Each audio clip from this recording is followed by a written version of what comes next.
The I-Team first exposed a man who stole millions from people who thought they were donating money to military veterans. Well, now the FBI and U.S. Marshals say they know the identity of the man they have in custody. I-Team reporter Hagit Lamore joins us now with how a hairstyle may have brought down a suspected con artist. Hagit?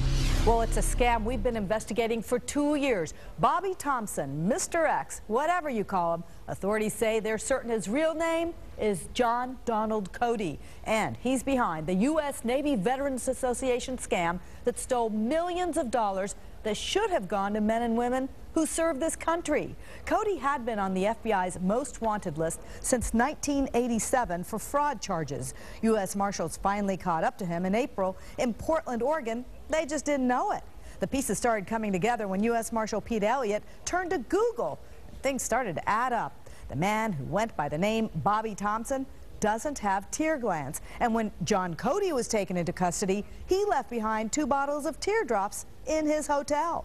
Investigators knew they were dealing with someone very smart. Well, Cody worked in U.S. military intelligence. He spoke several languages, and he has a law degree from Harvard and his own law firm in Arizona.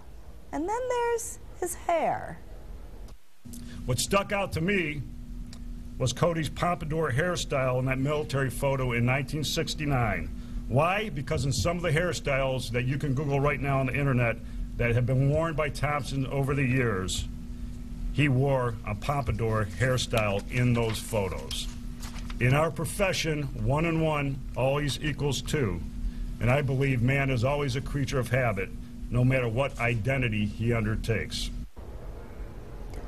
Fingerprint tests confirmed the hunch. Ohio Attorney General Mike DeWine released this statement. For years, this suspect hid from the truth, but today, the truth caught up with him. John Cody can no longer conceal his identity under the alias Bobby Thompson. Right now, Cody is in a Cleveland jail. He's waiting for trial. Already, his former right-hand woman, Blanca Contreras, is serving 5 years in prison. She's already been convicted.